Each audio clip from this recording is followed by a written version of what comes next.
The Greenhouse Effect. His poems are based on social reforms issues, and he is an American poet. The poem imagines a future shaped by climate changes, the warming of the planet, shifts fertile agricultural zone grain belts towards the poles, rendering once productive plains into dust bowls. Regions like Greenland and Antarctica become new centers of power because of changed climate conditions. जैसे कि Greenland और Antarctica जैसे जो regions थे वो power house बन जाएंगे, मतलब वो पावर के नए सेंटर्स बन जाएंगे क्योंकि क्लाइमेट इतनी तेज़ी से चेंज हो रहा है। लाइक मतलब ग्लोबल वार्मिंग इतना बढ़ रहा है, मतलब जो टेम्परेचर है वो बहुत ज़्यादा बढ़ रहा है, टेम्परेचर बहुत हाई हो रहा है।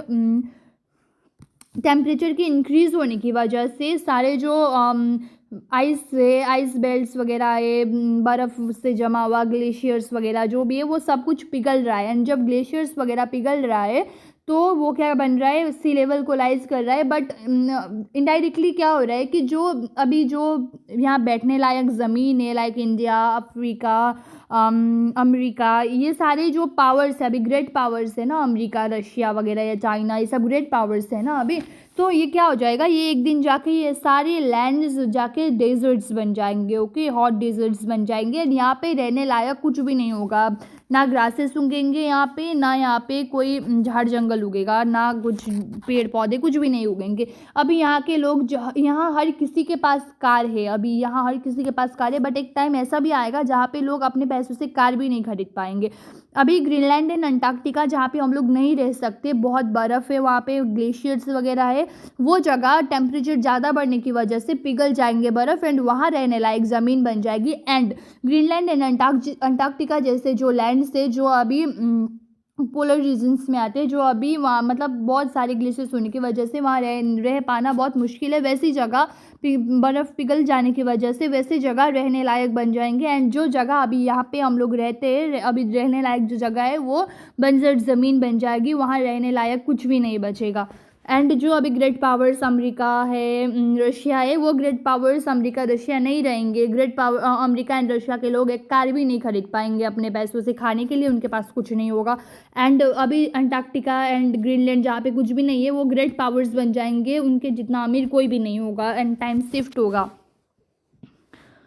Ordinary people will suffer the most. जो साधारण लोग हैं जिनके पास अभी भी उतना ज़्यादा पैसा नहीं है, वो होंगे सबसे ज़्यादा सफ़र करने वाले लोग। सबसे ज़्यादा कठिनाई उन लोगों को ही झेलनी पड़ेंगी। जैसे कि फूड शॉर्टेजेस होंगे, खाने के लिए उनके पास कुछ भी नहीं होगा, क्योंकि अभी अभी हम लोग देख सकते हैं, अभी हम लोग अगर रास्ते से कहीं जाएंगे या किसी बड़े बड़े जगह में विजिट करने जाएंगे तो रोड के साइड साइड में पेड़ वगैरह लगे हुए होंगे। वो पेड़ वगैरह ब्यूटी के लिए लगा हुआ होगा, मतलब उस पेड़ से फूल वगैरह कुछ फूलता होगा। एंड ऐसा भी टाइम आएगा कि रोड के साइड साइड में जो ट्रीज़ लगते हैं वहाँ पे हम लोग फूल वाले सिर्फ सिनारी अच्छा दिखाने के लिए पेड़ पौधे ना लगा के वहाँ पे भी कुछ खाने का उग जाए, ऐसा पेड़ पौधा लगाने का दिन आ जाएगा।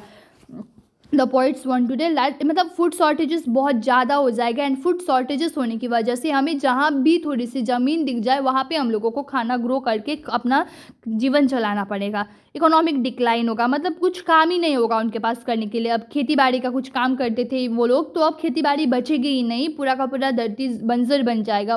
जब बंजर बन जाएगा सब कुछ तो हम लोग खाना कहाँ पे उगाएंगे, खाना उगेगा ही नहीं, और पैसे कहाँ से आएंगे, पैसे तो आएंगे ही नहीं। Crumbling infrastructure, fewer cars and more burdens of manual labour भी नहीं मिलेंगे हम लोगों को, और ज़्यादा से ज़्यादा लेबर ढूंढने में हम लोगों को बहुत ज़्यादा मुश्किल हो जाएगा, क्योंकि काम देने के लिए कुछ भी नहीं होगा। एंड काम भी दे दिया तो पैसा देने के लिए कुछ नहीं होगा, पैसा ही नहीं होगा। एंड मतलब अभी जो कार है, जो पोल्यूशन हो रहा है कार से, वो सब कुछ डिक्रीज हो जाएगा, क्योंकि लोगों के पास कार खरीदने का पैसा ही नहीं होगा। The wealthier Nations and current powers may try to adapt or fight one another over resources, but ultimately the poem suggests that nature's laws will override human power. अभी के जो बहुत बहुत वेल्दियर नेशन से ग्रेट पावर्स, लाइक मतलब अभी के जो अमीर से जो कंट्रीज है, जो नेशन से, एंड अभी जो पावर्स में है, अभी जो करंट पावर्स में, लाइक इंडिया भी पावर में है अभी, India, China, Russia, Japan, that country is also in power. So ये सारे जो कंट्रीज है, वेल्दियर नेशंस है, ये खुद को मतलब खुद के रिसोर्सेज अडेप्ट करने की कोशिश करेंगे, एक दूसरे से फाइट करने की कोशिश करेंगे, एक दूसरे से फाइट करके जीत के खुद का मतलब इनकम बढ़ाने की कोशिश करेंगे, इकोनॉमी बढ़ाने की कोशिश करेंगे। बट अल्टीमेटली पोइम ये कहना चाहते हैं कि नेचर के लॉ के आगे ह्यूमन पावर कुछ भी नहीं कर पाएगा। नेचर का लॉ इतना खतरनाक, इतना भयावह होने वाला है कि इंसान कुछ भी नहीं कर पाएगा। The title refers to the scientific concept of the green house effect. Title green house effect के साइंटिफिक कंसेप्ट को क्या करता है, रिफर करता है। Trapping of the heat in the earth's atmosphere use metamorphically for the warming and resulting upheaval of human and natural system. इंसान अभी इतना कुछ यूज़ कर रहे हैं, टेक्नोलॉजी इतना एडवांस्ड हो चुका है कि हर अभी कहीं पे मैं चल के जाऊंगी तो अगर मैं 1 किलोमीटर तक चल के भी पहुंच जाती थी उस टाइम पे, तो अभी मैं गाड़ी प्रीफर करूंगी। पेट्रोल खर्च होगा, इलेक्ट्रिसिटी खर्च होगी गाड़ी यूज़ करने से, राइट। सो पॉल्यूशन भी बढ़ेगा, एंड जब पॉल्यूशन बढ़ेगा ग्रीन हाउस इफेक्ट रिलीज़ होगा। कोई भी व्हीकल अगर हम लोग यूज़ करते हैं तो ग्रीन हाउस गैस वहाँ से रिलीज़ होगा। जब green house gas carbon dioxide ज़्यादा रिलीज़ होगा तो क्या होगा, green house gas carbon dioxide ज़्यादा रिलीज़ होगा तो green house gas carbon dioxide ज़्यादा रिलीज होने से एटमॉस्फेयर में पूरा CFC chlorofluorocarbons, carbon dioxide atmosphere में ये सारे गैस बढ़ जाएंगे एंड ग्रीन हाउस इफेक्ट हो जाएगा। एंड जब ग्रीन हाउस इफेक्ट होगा, जहाँ पे अर्थ का टेम्परेचर, अर्थ के एटमॉस्फेयर में पूरा का पूरा हीट ट्रैप हो जाएगा, that is called green house effect, right. So इस चीज़ को मतलब पूरा का पूरा अर्थ में क्या हो जाएगा, हीट ट्रैप हो जाएगा। तो इसी चीज़ को यहाँ पे बताया गया है, इसीलिए टाइटल का नाम भी दिया गया है द ग्रीन हाउस इफेक्ट।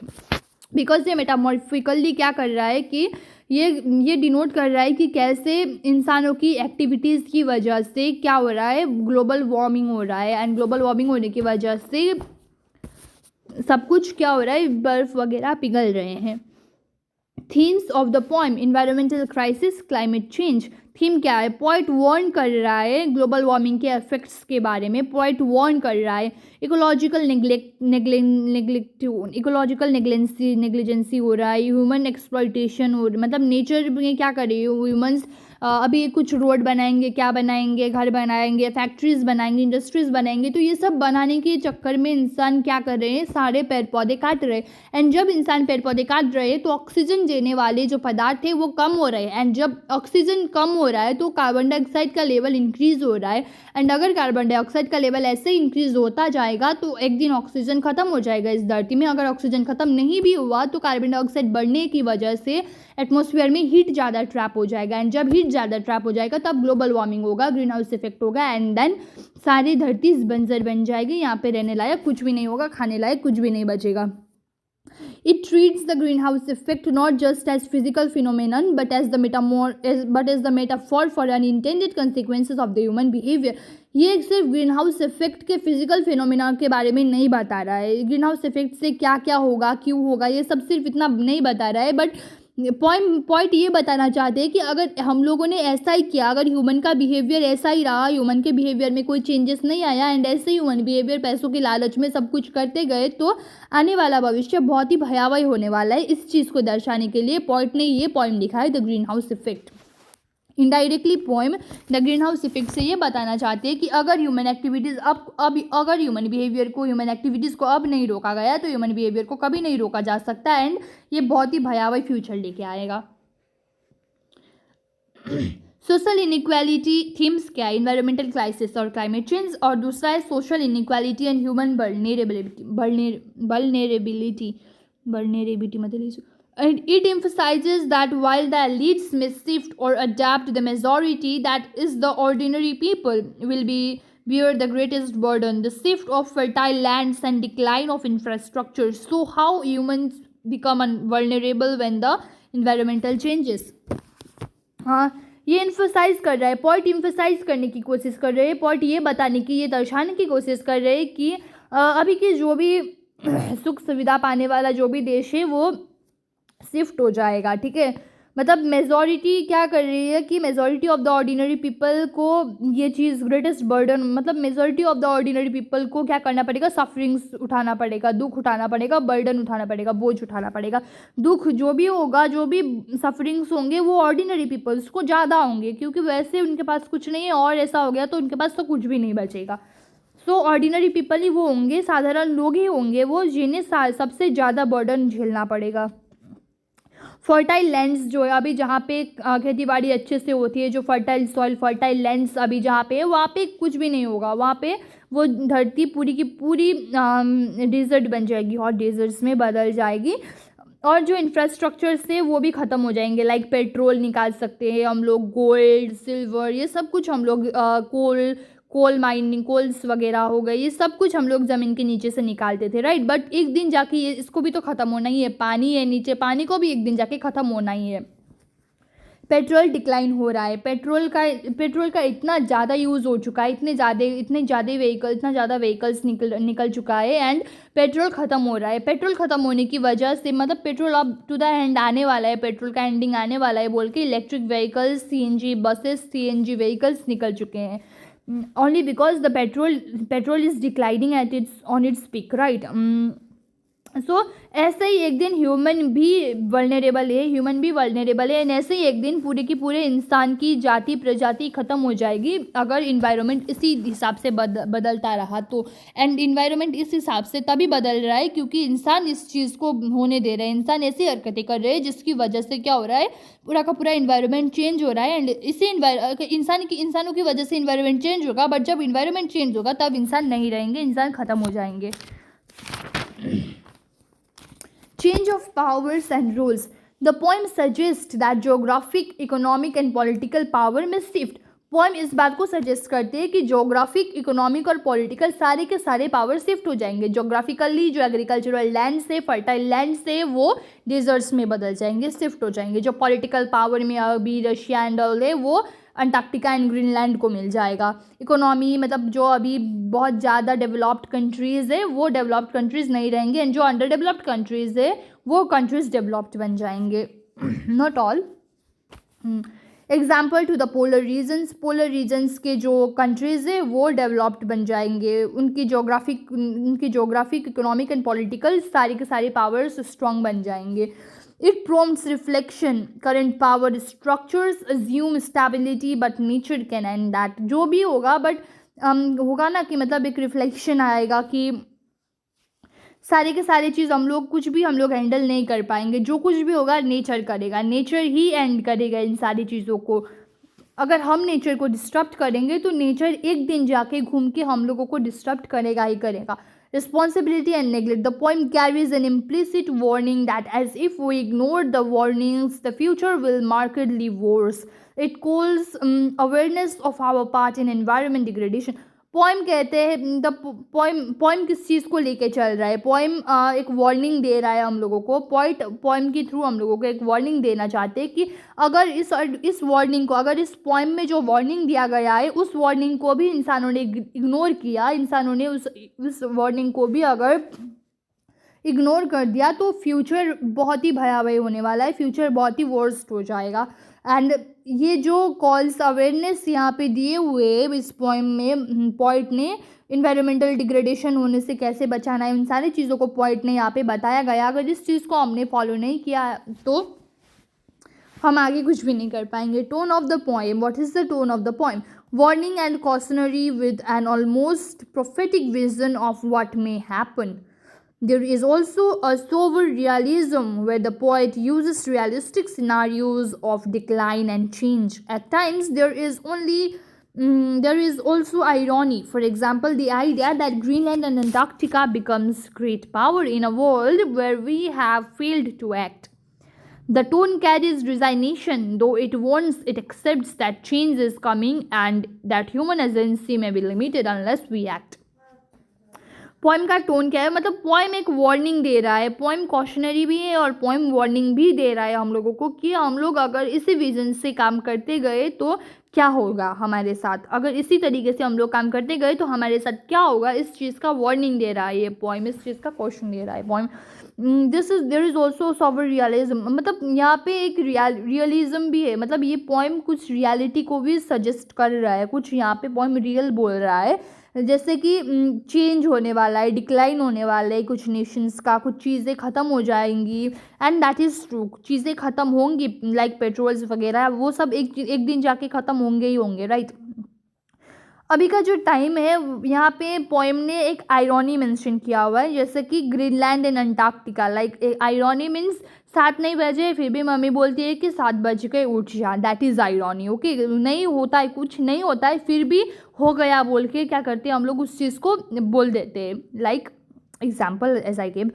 तो यहाँ पे क्या बोल रहे हैं, ग्रीनलैंड एंड अंटार्कटिका पावर बनेंगे नहीं बनेंगे उसको नहीं पता, ग्रीनलैंड एंड अंटार्कटिका शायद पावर नहीं भी बनेंगे, बट पॉइंट क्या कह रहा है, पॉइंट कह रहा है कि Greenland and Antarctica great powers बनेंगे। सो जो आइडिया है कि ग्रीनलैंड एंड अंटार्कटिका एक दिन जाके ग्रेट पावर बनेंगे, यहाँ पे पॉइंट ने एक आयरनी यूज़ किया हुआ है, शायद ना भी बने ना, मे बी बन भी जाए, बिकॉज एक पॉइंट ने लिखा था कि नेपाल में कुछ चेंजेस आएंगे, एक युग में एक चेंज आएगा, जिस चेंज में नेपाल की पूरी पॉलिटिकल पॉलिटिकल इकोनॉमी सब कुछ बदल के रख देगा। वो इंसान, मतलब नेपाल के जो इंसान है वो ऐसा भड़क जाएंगे, ऐसे बदल जाएंगे, उन जो सोए हुए, मतलब जो अभी कॉन्शियस नहीं है कि ये क्या हो रहा है हमारे साथ, क्या हो रहा है, जिसके बारे में लोग कॉन्शियस नहीं थे, वो भी उठ के, वो भी जाग के जानेंगे, पहचानेंगे सब कुछ, तो वो लोग जो सत्ता है वही पलट देंगे, ये लिखा था एक पॉइंट ने। एंड हु नोज कि ये होने वाला था उन लोगों को, जब उन्होंने लिखा,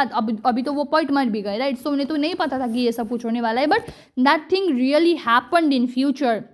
उन्होंने वो चीज़ ये सोच के नहीं लिखा होगा कि ये चीज़ होने वाला है, बट वो चीज़ हुआ इन फ्यूचर। सो ये भी हो सकता है, अगर हम लोग ग्लोबल वार्मिंग को इसी तरह से बढ़ाते रहेंगे तो हीट इतना ज़्यादा बढ़ जाएगा कि धरती बंजर बन जाएगी, एंड जो ग्लेशियर्स वाली ज़मीन है वो रहने लायक ज़मीन बन जाएंगे, and that is the truth also, it can be the truth also. The change is coming and the human agency में भी लिमिटेड, और अगर ऐसा ही होता रहा तो ह्यूमन एजेंसी बहुत लिमिटेड हो जाएंगी। Message of the poem, the core message of the poem is that humanity must recognize the consequences of environmental neglect before it is too late. Poem का मैसेज क्या है, पोइट क्या message देना चाहते हैं इस पोइम से, जो पोइम मैसेज देना चाहते हैं पोइट इस पोइम में से जो मैसेज देना चाहते हैं वो ये है कि ह्यूमैनिटी को मतलब जो ह्यूमन्स है, जो यहाँ के लोग हैं, उन लोगों को ये रिकॉग्नाइज करना चाहिए कि अगर हम लोग इन्वायरमेंटल नेग्लेक्ट करते गए, अगर हम लोग इन्वायरमेंट को हानि पहुँचाते गए तो इसके कॉन्सिक्वेंसेस कितने ज़्यादा खतरनाक हो सकते हैं, बिना कुछ देरी के। अब देरी होने से पहले ही और धरती बंजर बनने से पहले ही, देरी होने से पहले ही ये जानना ज़रूरी है कि इन्वायरमेंटल नेग्लेक्ट, मतलब ऐसे कुछ जो चीज़ हो रहा है उन सबको रोकने से वो सब कैसे, मतलब अगर इन्वायरमेंटल नेग्लिजेंसी हम लोग करते गए तो उसके परिणाम क्या होंगे, ये सोचना ह्यूमैनिटी की ज़रूरत है, पहले देर हो जाए उससे पहले। If we do not act responsibly, the world we know will change drastically. अगर हमें नहीं पता, अगर हम लोग रिस्पॉन्सिबली एक्ट नहीं कर पाए तो हमें पता है कि ये जो दुनिया है वो drastically, socially, geographically and economically change हो जाएगी। पोएम इनवाइट करते रिफ्लेक्शन को कि कैसे human system like agriculture, infrastructure, power, ये सब ह्यूमन सिस्टम कैसे डिपेंड है इन सब चीज़ों में, इन्वायरमेंट में कैसे ह्यूमन सिस्टम मतलब डिपेंडेंट है। पेड़ पौधों में ही तो मतलब पेड़ पौधे ही नहीं रहेंगे, पानी ही नहीं रहेगा तो इंसान जिएंगे कैसे, राइट। एंड वो सब चीज़ें खत्म होने के बाद इंसान जी तो नहीं पाएंगे, पेड़ पौधे नहीं हुआ तो ऑक्सीजन नहीं मिलेगी, पानी नहीं हुआ तो वो लोग मर जाएंगे, बिना ऑक्सीजन एंड पानी के इंसान जी ही नहीं सकता है, right. So that stability is eroding. It encourages taking responsibility for our relationship with nature and suggests that ignoring warning signs will lead to a different world. Literary devices used. What are the literary devices used in this poem? Imagery, विविध pictures of farming belts, मतलब farming belts की अलग अलग तरीके के pictures दिखाए गए हैं। स्लाइडिंग पोल, मतलब पोल कैसे शिफ्ट हो रहा है, words, plains turning into dust, जो प्लेन्स वगैरह है वो डस्ट में बदल जाएंगे, मतलब बंजर हो जाएंगे, right. Dust bowls the poor lining of the Strells metaphor. The greenhouse effect becomes a metaphor for global change and human vulnerability. Green house effect को यहाँ पे मेटाफोर की तरह यूज़ किया गया है कि कैसे ग्लोबल चेंज हो सकता है एंड ह्यूमन वल्नरेबल हो सकते, गुम हो सकते. Irony, future power shifting to unlikely places like Greenland and Antarctica. Personification, why nature and environment behave as forces that will override human attempts to control them. Simple conversational language. As many commentators note, the language is accessible and direct, helping the poem's message comes across clearly. Shift in the focus from global to individual, showing how big issues affect daily life. Juxtaposition. This is a new literary devices we knew. Okay, juxtaposition. Current comforts, few cars, public buildings, and future decline. Future decline, few car crumbling buildings. Okay, public building and future decline, like few car crumbling buildings. To high changes. Okay, to high highlight changes. Allusion. Use of historical or classical references to show decay and change of civilization. Short note, poem का short note क्या है? What is the short note of the poem green house effect?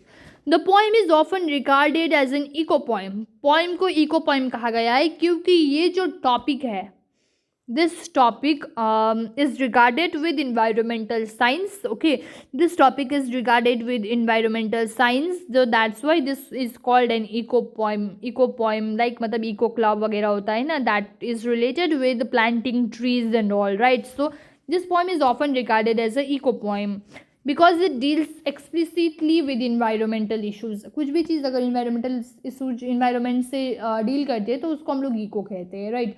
So explicitly ये किस चीज़ पे deal कर रही है, ये इन्वायरमेंटल इश्यूज़ के साथ डील कर रही है, इसीलिए इसको इको पोएम कहा गया है. Though written by an American poet, भले ही इसको एक अमेरिकन पोइट ने लिखा है, ये किस चीज़ को, ये ग्लोबल इशू को स्पीक कर रहा है. भले ही अमेरिका के पोइट ने इस चीज़ को लिखा है, बट पूरी दुनिया के बारे में ये बता रहा है, पूरी दुनिया का इशू ये बता रहा है. क्लाइमेट चेंज नेशनल बॉर्डर्स को ट्रांसेंड्स कर देंगे. ये मतलब ये फ्यूचर इमेजिन सिनारियोज को लेके अभी के इंसान की सोच को बदलना चाहते हैं ये पोएम, ठीक है. It uses future imagine scenarios to provoke thought rather than describe a current state. This helps emphasizes warning and possibility rather than more descriptions. It links macro changes, global warming, shifting agriculture into micro effect, our streets, our lawns, our labor, thereby by briding the distant with the immediate. मतलब ये point सोचते हैं कि पहले क्या हो चुका है एंड अभी क्या, मतलब पहले क्या हो चुका है एंड हम लोग क्या कर रहे हैं, वो जानने से हम लोग नहीं बदलेंगे. तो आगे क्या होने वाला है अगर हमें वो पता चल जाए तो हम लोग डर के अभी का जो टाइम है उस टाइम को सुधार सकते हैं. लाइक मुझे पता है मैंने फ्यूचर में क्या किया है, बट अभी मुझे एज इफ़ लाइक मेरा एग्ज़ाम आने वाला है, फिर भी मैं नहीं पढ़ूंगी क्योंकि मुझे नहीं पता एग्ज़ाम मेरा कैसे जाएगा, फिर एग्ज़ाम के बाद मुझे क्या होगा. भविष्य में शायद इस एग्ज़ाम की वजह से मुझे कुछ पोस्ट, कुछ जॉब्स ना मिले, मुझे इस चीज़ के बारे में नहीं पता है ना, इसलिए मैं अभी कुछ नहीं करूँगी.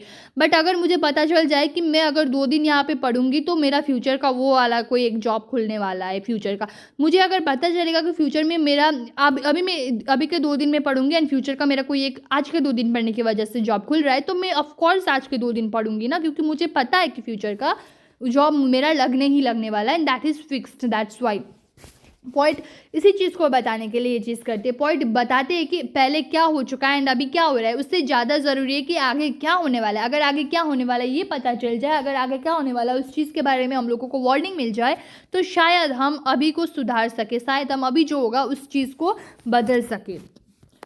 क्योंकि पास्ट एंड फ्यूचर को बदला नहीं जा सकता, प्रेजेंट टाइम को ही बदला जा सकता है. Grain belts big agricultural land है, ग्रेन जहाँ पे उगता है, ठीक है. डस्ट बोल्ट्स 1930s में डस्ट बाउल्स हुआ था एक बार. टाइलेबल लैंड मतलब fertile land that's valuable also. Okay, trolleys मतलब पब्लिक ट्रांसपोर्ट्स वगैरह। ओके, एल्म्स एंड ओक्स मतलब कुछ ऑर्नामेंटल ट्रीज डेकोरेशंस के लिए लगते हैं ना, वो वगैरह वो नहीं लगाएंगे लोग, नट्स एंड बिटर ट्रीज लगाएंगे, ऐसा कहा हुआ है। सो पोएम यही बताना चाहता है, the poet the gradual warming trend will likely go on. Point मतलब इस पॉइंट में भी यही बताया गया, अगर ऐसे ही थोड़ा थोड़ा करके वार्मिंग होता गया, अगर ऐसे ही थोड़ी थोड़ी करके गर्मी बढ़ती गई, तो जो ग्रेन बेल्ट से जो खाने वाली जो भी चीज़ें हैं वो पोल्स की तरफ चली जाएंगी, मतलब ग्रीनलैंड एंड अंटार्कटिका की ओर बढ़ जाएंगे, एंड यहाँ पे कुछ भी नहीं रहेगा। जो प्लेन स्टेट्स है वो एज जाइंट डस्ट बॉल्स बन जाएंगे, जो प्लेन स्टेट्स है अभी वो क्या बन जाएंगे, डिजर्ट्स बन जाएंगे। ग्रीनलैंड एंड अमेरिका नए ग्रेट पावर्स बन जाएंगे। इफ अगर हम लोग even if you play them of against each other, अगर हम लोग ग्रीनलैंड एंड अंटार्कटिका को एक दूसरे के विरुद्ध भड़का के झगड़ा भी करवा देंगे, फिर भी हम लोग गरीबी रहेंगे, हमारा कोई फ़ायदा नहीं होगा, हम लोग गरीबी रहेंगे, उनसे गरीबी रहेंगे। Life will be different good tillable land so dear, हमारी ज़िंदगी पूरी की पूरी बदल जाएगी। हमारी ज़िंदगी पूरी की पूरी बदल जाएगी, एंड जो फर्टाइल लैंड अगर कहीं पे होगा तो वो हमारे लिए बहुत प्यारा, बहुत कीमती हो जाएगा। जो सबर्ब्स है वो फार्म की तरफ मतलब बदल जाएंगे। सिटीज़ फिर से गरीब पीपल, इतने गरीब पीपल से भर जाएगी जो खुद की एक कार भी नहीं ले पाएंगे। वॉकिंग टू वॉक और क्राउडिंग ऑन ट्रॉलीज मतलब इंसान काम के लिए चल के जाएंगे, एंड ट्रॉलीज में वो सिर्फ क्राउडिंग करेंगे। We will move down streets lined with practical nut trees, हम लोग अगर स्ट्रीट्स के इधर उधर से अगर जाएंगे तो वहाँ पे हम लोगों को प्रैक्टिकल नट ट्रीज मतलब जो हमें खाने वाने देगी वैसे ट्रीज हम लोगों को वहाँ पे दिखाई देंगी। फ्रूट्स के हो गए कुछ मतलब कुछ फ़ायदेमंद हमारे लिए खाने को उपयोगी वाले ट्रीज़ हम लोगों को वहाँ पे प्रैक्टिकल ट्रीज दिखाई देंगी जो हमारे उपयोग में। Not elms and oaks, elms and oaks मतलब सजावट के लिए जो पेड़ पौधे होते हैं ना, फूल वगैरह अच्छा दिखता है, एल्म्स एंड ओक्स का ऑर्नामेंटल ट्रीज है ये। With vegetables crowding the front lawns, जो फ्रंट के लॉन में इंसान फूल वगैरह लगाता है सुंदर दिखाने के लिए, वहाँ पे इंसान वेजिटेबल्स लगाएंगे, खेती करेंगे सब्जी की।